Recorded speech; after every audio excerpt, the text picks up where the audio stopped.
Guys, an amateur is building a Tfsi Caddy. If you guys don't believe it, get subscribed, get locked in. We're about to hit the road. Start off by getting the engine mounts in first. They're the GTI engine mounts. They're coming off the GTI, so you've got to take both of them. I'm going to get that drive shaft out today over there because the drive shaft needs to come out. DPF's coming out. I'm dropping the cables out under there because we've got DSG, not a manual. Need to take it out from the inside. Let's get that part done. Exhaust off, engine mount on, drive shaft out, cables out, and then we can go on to the next piece. So first things first, I want to get the engine bay ready. We're starting off with the gearbox mounts. Now these were taken from the Tfsi from the Audi A3, not the GTI. That one went. So getting the engine mounts in, and that's a breeze. There's 4 bolts on the right hand side and then 2 bolts on the left hand side, and that's the engine mounts in and done. Both sides, and engine mount, and then a DSG gearbox side on the standard 1.6. So I'm going to change these over, and then that's that bit done. So I've disconnected the clamp underneath now, so this thing should.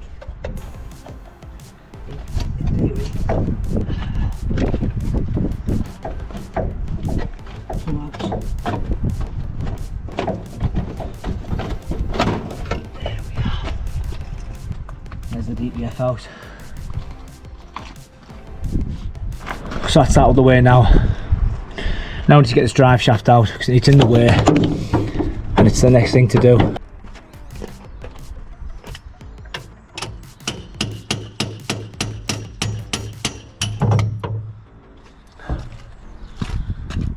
And that is that drive shaft out. So next thing I need to get these bolts in now, just to keep the chair in somewhat safe for now. Just it's only temporary. And worse, I mean, sat in a chair and you're doing a bit and the chair's frigging rocking.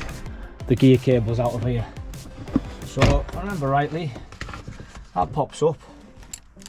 There's 4 bolts in here, 4 10mm nuts.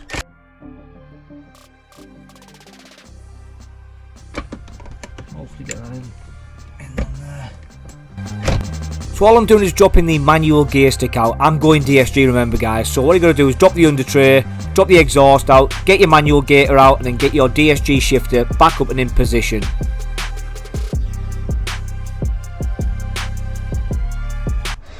These little bits in here, just hold them in, and then that's then ready for us to start the wiring. So grab this, offer it on,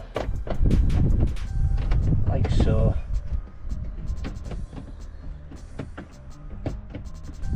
Offer it on, get that thing tightened up.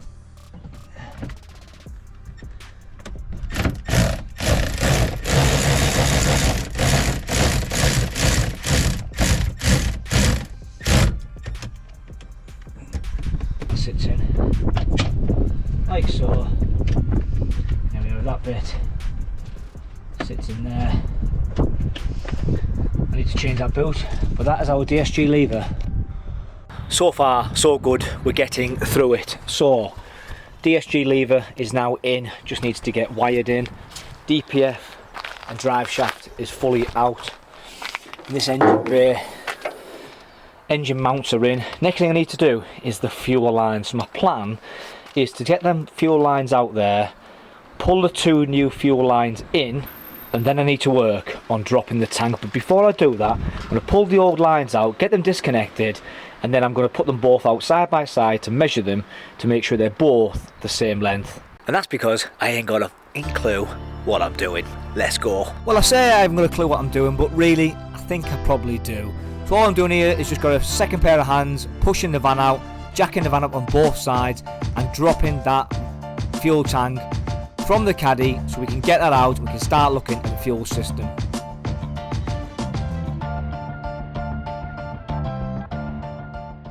So in a nutshell, in that hole inside there was this thing. Now this is the pump, fuel pump. We need the top section, not the bottom section. We need the bottom section from the petrol donor car that we had. If you haven't got one of them, you need to go and pick yourself up a Tfsi petrol pump. You need the bottom half from that, the top half from this. Now remember, until I get to this stage where I start the car, this is still theoretical. But I believe I'm right. So top half of this we're keeping, bottom half of this we're getting rid of. We're going to get the petrol fuel pump now, and we're going to put it back in there. And I've started swilling the tank out with petrol. Originally, it was my plan to use brake and clutch cleaner. I probably will, I might even run it through yet. I might even run it through. Someone's killing me short. But really, I want to keep that. So let's get the petrol fuel pump, take it apart. I need the bottom off that one, the top off my one. We can put it back in there, and then it's just a case of swishing that around in the fuel tank, and then we move on. So ignore the mess. It is a wee bit messy in here, but I want to show you guys the difference. So bottom half of the petrol one, the blue one's the petrol, and this one is the Caddy. What I can see on here, this has a plug. This one, petrol one, doesn't have a plug on mine, but I'm pretty sure that plug will slide over the top of that bracket and straight down, which makes my life a hell of a lot easier. And if you're new to the channel, do me a massive favour. Make sure you go ahead and hit the like and subscribe if you've got this far in the video. It really does help out the analytics, growing the channel.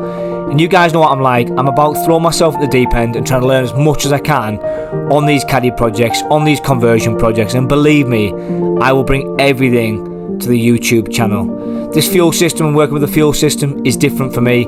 I've never took a diesel to a petrol. So all we're doing here is just stripping down, as I mentioned, the bottom half of this fuel pump, and we've got the top half of the Caddy fuel pump. It's very straightforward, guys. Anybody can do this. All you need to do, jack the van up safely, get the fuel tank out, and believe me, you can do this. And 12 months ago, who'd have thought I would have been doing it? So that's the fuel pump done, ready to go back in the tank. So that's the fuel pump done now, so we should just be able to just slide that into here. Somehow. Get the top on, get that fastened up, give it a proper good swill around again, take it out, empty the petrol out, and that is the fuel tank then done. Now the next thing I need to do is work on the wiring looms. So all I'm doing is just stripping back all of the wiring looms just so I can get everything exposed so I can start to crimp and cable in. I've got the old wiring loom side by side, and I'm going to start to work through the wiring. Now this is going to take me some time, guys.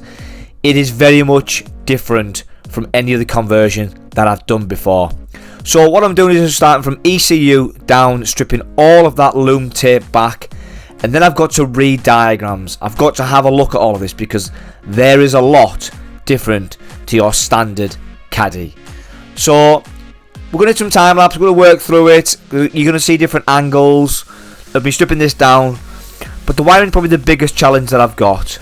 The fuel tank was second biggest, now the wiring. Fuel tank's done, that's ready to be offered back up. And this is it.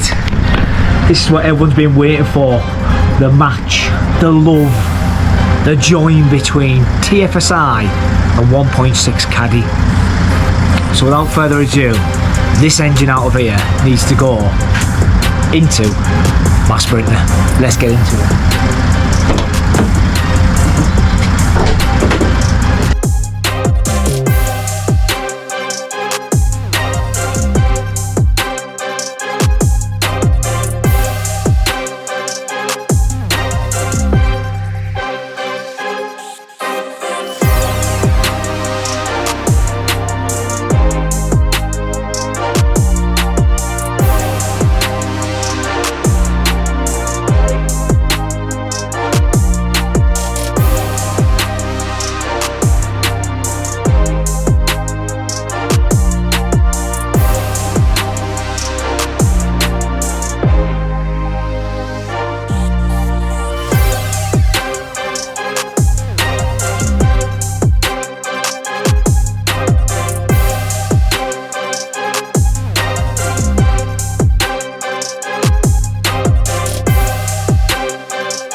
And this, guys, is where I am up to. TFSI engine is in, and now I'm just working on all the wiring looms, all the wiring for the TFSI Caddy conversion. But let me tell you, this is not easy. This is not easy. There's a lot more than I anticipated. However, I have got DSG wiring all wired up into the cab. So I'll quickly show you that. So hopefully we can see in here. If we can, we haven't got to that, but DSG levers in, the DSG wiring is all done now. That's a good job, well done. Inside the cab, the DSG wiring is all done. I just need to tidy everything up, put some heat shrink on some of the crimps that I've got temporarily, and then I should be good to go from a DSG perspective. But it's freezing cold outside, and it's loud because people are doing stuff, aren't they? It's freezing cold, absolutely Baltic. And I think by the next episode, I'm hoping that we can have this pretty much started. So do me a massive favour if you haven't already, hit the like button, hit the subscribe button, and I'll see you guys on the next one for a first crank. Bye for now.